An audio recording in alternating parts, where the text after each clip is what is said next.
Hello, esteemed friends. Today is January 27th, 2026, and our traditional review of the combat operations map is on the air. As usual, in this episode, we will go through the map in detail, focusing exclusively on the changes that have occurred and touching upon the most significant and important events of the last 24 hours. Key changes continue to be recorded in the Gulyapol direction. In addition, serious shifts are noted on the Doorra salient within the framework of the Pokrovsk direction, as well as in the Slavyansk direction, where the situation is also changing noticeably. From the remaining sectors of the line of combat contact, the information flow mainly arrives without significant movements. Therefore, we will focus only on truly significant moments. Separately, it is worth noting that the past night in Odesa became truly hellish. Everything that possibly could was arriving in the city and its surroundings. A huge amount of video material is coming out of Odesa. Strikes have been recorded both on port infrastructure and directly on the territory of the city. Many pro-Russian sources claimed that the strikes were carried out exclusively on energy infrastructure facilities and military targets located in Odesa. At the same time, pro-Ukrainian sources prefer not to publish information about arrivals at military facilities and energy sites. However, regardless of the interpretations, tonight became one of the most difficult and destructive for Odesa in recent times. Also, the armed forces of the Russian Federation carried out strikes on Kiev, including energy infrastructure facilities. For more than one day now, the capital of Ukraine has remained without stable electricity supply and heating. A significant portion of civilians who had the opportunity have left Kiev and dispersed to private houses and other safer areas.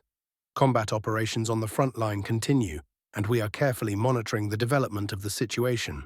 So, friends, over the past 24 hours, many advances have been recorded. The numbers are truly impressive. The pace of advancement is high. To help you understand the scale of what is happening, over the last 24 hours, the Russian army advanced in 8 sectors of the front at once. However, as often happens, even in such a situation, there was a fly in the ointment.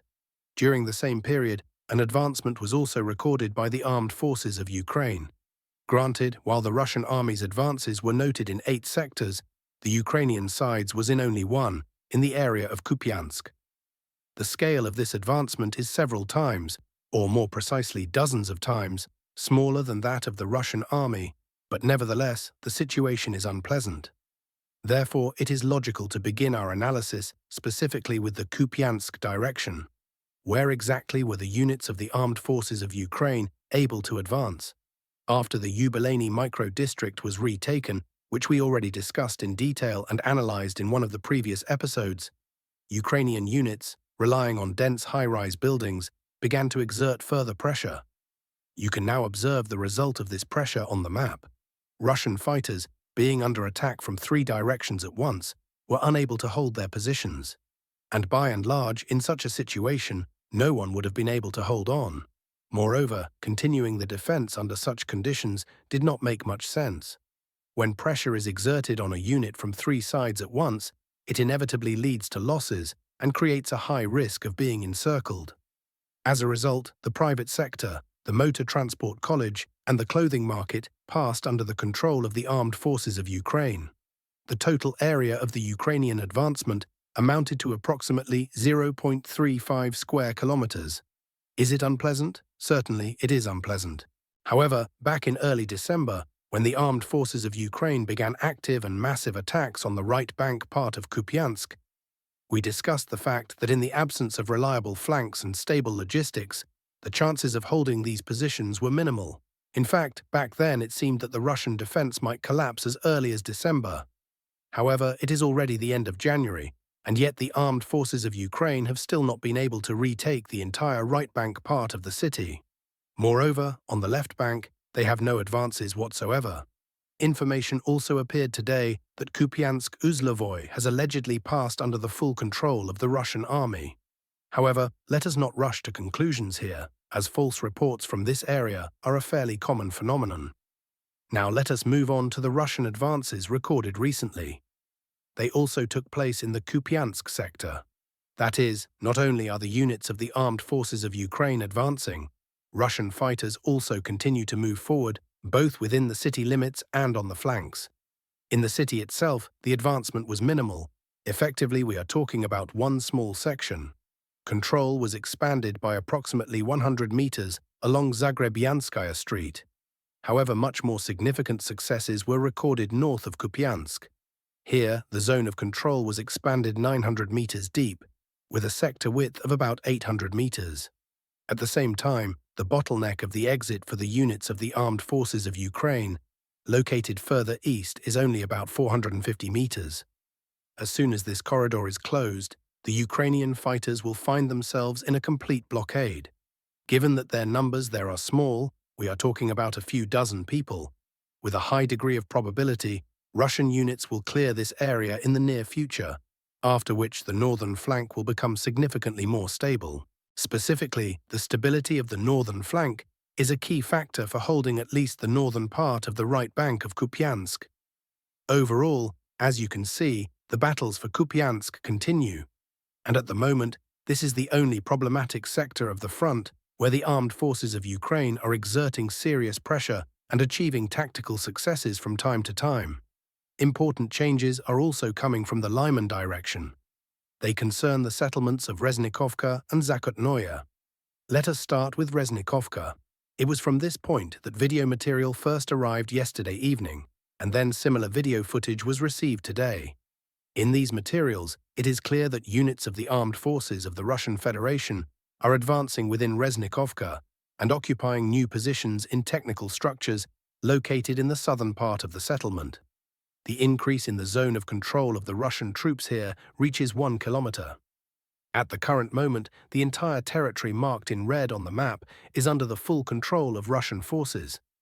Russian units continue to expand the zone of control south of Reznikovka.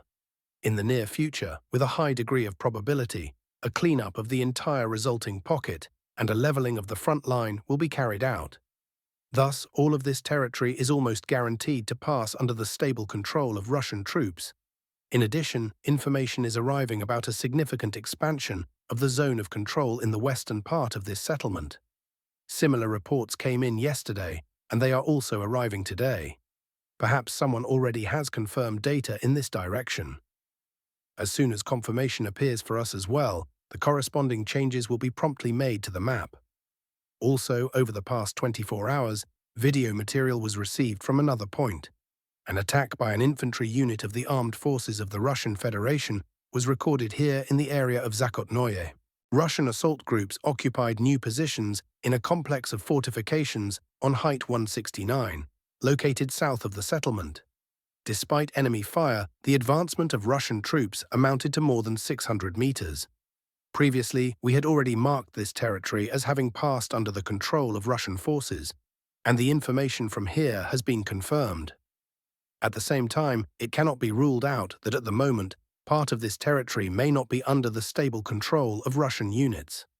Apparently, a grey buffer zone has formed here, where there is no permanent presence of the units of the armed forces of Ukraine. Moving further, we come to the sectors where the Ukrainian side lacks any success. One such sector is the Alexandrovskoye direction. After the fall of Seversk, despite the fact that the command of the armed forces of Ukraine urgently transferred an entire brigade here, they have not succeeded in stopping the advancement of the South Group. Russian fighters continue to exert pressure and regularly achieve tactical successes. However, the most significant event occurred further south. Here, the units performed a truly impressive maneuver. From Pazino, a dash of more than 4 kilometers was carried out with an exit into Nikiforovka. Moreover, we are not just talking about entering the settlement. The entire southern part of Nikiforovka was taken under control, and Nikiforovka, in turn, is a key settlement on the way to the Alexandrovka area. Effectively, after it, there are no more significant lines in this sector. Next follows a straight road to the village. Already now, thanks to this dash, the forward positions of Russian units are only 6 kilometers from the Alexandrovka area. Note also the settlements of Bandanoye and Kromovka. These villages have effectively found themselves caught in pincers, and it is obvious that in the near future they will be abandoned by Ukrainian units. With the current configuration of the front line, holding positions in these small settlements is practically impossible. This is not Nikiforovka. We are talking about very small villages. And when units find themselves squeezed from several directions, holding positions becomes simply unrealistic. In the end, it can be said with confidence that the Alexandrovskoye direction remains one of the most active. The South Group is advancing here on a regular basis. At the very least, we return to this sector practically every day, since new advances are steadily recorded here. If we talk about the immediate prospects, we have already identified Khromovka and Bandanoye as key points for the further development of the situation. In addition, a possible connection with positions in the area of Privolye is becoming a most important direction. Accordingly, the next stage logically follows as the clearing of the so-called Eastern Pocket. In parallel with this, combat operations continue for Nikiforovka, which also remains among the priority directions. Moving further along the map, over the past 24 hours, advances were also recorded in Constantinovka. Yes, these advancements cannot be called large-scale, however they are systemic in nature. The Russian army continues its movement within the urban areas. In particular, over the past 24 hours, units have advanced approximately 700 meters along Oleksy Street. At the same time, it is important to emphasize that full-scale, intense assault operations, similar to those we observed in Toretsk, Bakhmut and other cities, are not being conducted here. The tactics look different. Infantry units operate in small groups, seeping through the positions of the armed forces of Ukraine, utilizing vulnerable sections of the defense. As practice shows, such tactics yield results. The zone of controlled territory within the city limits is expanding gradually, not rapidly, but steadily, and on a permanent basis. Moving further along the map, we immediately come to the Pokrovsk direction. New reports are coming from this sector, and changes have been recorded in the area of the Doorra salient. Let's start with the key news. Information is coming from the settlement of Grishino. It is reported that fierce battles are already taking place in the central part of this village. Previously, at one of the points marked on the map, Russian fighters were taken prisoner. In this area, the armed forces of Ukraine conducted a counterattack. After this, information appeared that Russian units managed to expand the zone of control in this section of the line of combat contact. Also, earlier reports were received about a significant expansion of the zone of control in the southern part of Grishino, as well as along the E50 highway. Thus, Russian forces were exerting pressure from several directions, and at the moment, information about heavy fighting specifically in the central part of the settlement is confirmed. The armed forces of Ukraine are undertaking counter-attacking actions. Russian units, in turn, continue offensive actions and exert pressure, trying to break through the defense of the Ukrainian side. Judging by the incoming data, these attempts are proving effective, but there is no confirmed information on specific advances yet. As soon as such data appears, all changes will be immediately entered on the map, and you will receive full information. Turning to the Doorra salient, important events and changes have been recorded in this area. Over the past 24 hours, 2 video materials were received at once. The first video material was obtained late yesterday evening from one point, the second, already today from another. According to Russian sources, as part of yesterday's episode, units of the armed forces of the Russian Federation advanced more than 1.5 kilometers toward Dobropolye and reached new positions in the southern part of the settlement of Novy Donbass. Here, Russian units established themselves, while the forward positions in the southern part of the village were under fire from the armed forces of Ukraine. Today, new video material was received, indicating that Russian troops continue to expand the zone of control in Novy Donbass, advancing toward the northern part of the settlement and occupying new positions. The increase in the zone of control in the residential area reaches 1 kilometer. Previously, we already discussed that Russian units are conducting assault operations toward the settlement of Novy Donbass, as well as exerting pressure toward Belitskoye. Russian forces are advancing in 2 directions at once, forming pressure on both settlements. And now, supporting materials have appeared specifically regarding Novy Donbass. At the same time, information was previously received that Russian units managed to establish themselves in the area of Belitskoye. But until now, no confirming video materials from this direction have been received. The only thing that has been confirmed is that this section of the line of combat contact has passed under the full control of Russian forces. There is no more reliable data yet. it is highly probable that either today or tomorrow, confirming materials will appear, after which changes will be made to the map, and you will receive a detailed analysis of the situation. Fierce combat operations continue in the area of Toretsk. At the same time, according to reports from Russian sources, units of the armed forces of the Russian Federation in this area are mainly on the defensive, holding the front line and not carrying out active offensive actions. Simultaneously, Russian troops are carrying out strikes on the positions of the armed forces of Ukraine, as well as on the points of temporary deployment of Ukrainian units directly in Doorra itself. At the moment, the situation in this direction looks exactly like this. Moving further along the map shows that the presence of the armed forces of Ukraine still remains in the southern part of the settlement. However, according to available information, the entire village is under the control of Russian forces.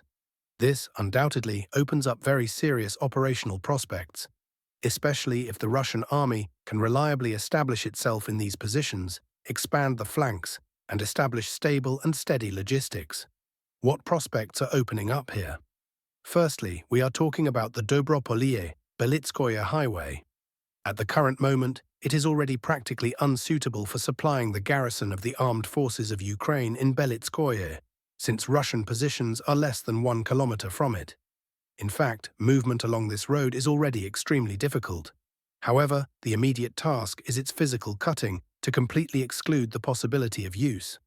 Furthermore, the distance from the western outskirts of Donbass to Doorra itself is only about 4 kilometers. This means that Russian sabotage and reconnaissance groups will soon begin active operations within the city limits again. Moreover, much more frequently and intensively than occurred during the summer period. Moving on. Units of the Center Group continue to expand the zone of control to the west of Pokrovsk.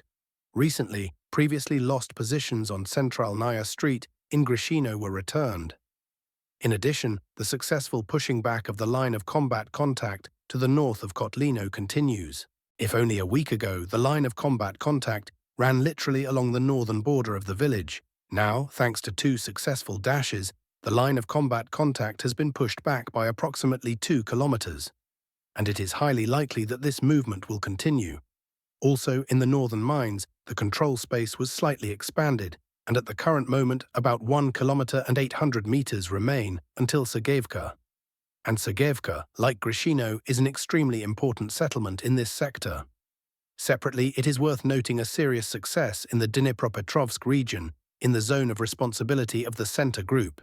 Here, Russian units advanced a colossal 4.5 kilometers. The pocket between Ivanovka and Filia was completely closed. Thus, from the eastern direction, Ivanovka is now fully protected from possible attacks by the armed forces of Ukraine. What next? The next task is the elimination of another pocket. In parallel with this, it is necessary to push the line of combat contact away from Ivanovka further to the north.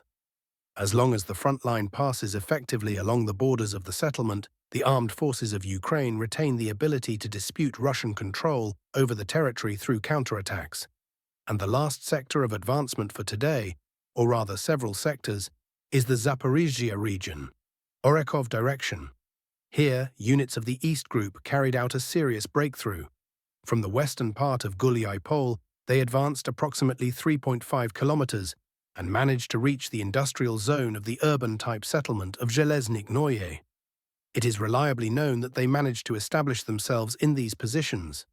This means that in the future, pressure will be transferred directly to the urban-type settlement itself, which is a most important defense hub for the armed forces of Ukraine and seriously prevents the further advancement of Russian units toward Orekov. In addition, as seen on the map, an advancement of 1.5 kilometers was carried out through the fields south of Guliai-Pol. Also, advancement along the railway tracks amounted to about 2 kilometers. Additionally, an advancement of approximately another 700 meters was recorded northeast of Zagonoye. To those who previously spread statements that the armed forces of Ukraine had allegedly managed to stop the East Group, a simple question can be asked today. What will you say now? The so-called Far Eastern Express has not been stopped once. Moreover, I can say that in the near future, you will hear a lot more positive news from this direction. It is just that at the moment, I am forbidden to voice them. Summarizing the overall result for the past 24 hours, the armed forces of Ukraine advanced by 0.35 square kilometers, while the Russian army took control of 38.8 square kilometers of territory. That is 110 times more than the Ukrainian side. That is why, at the beginning of the review, I noted that the successes of the armed forces of Ukraine were recorded in only one sector of the front, and they are incommensurably smaller than the scale of the Russian army's advancement. All the panic around Kupiansk that arose and partially remains is largely artificially inflated. Yes, indeed, there is a problematic sector of the front there, but there is only one. In all other directions, the Russian army is confidently moving forward and on a very significant scale. With that, friends, the review of the situation at the front for today is complete.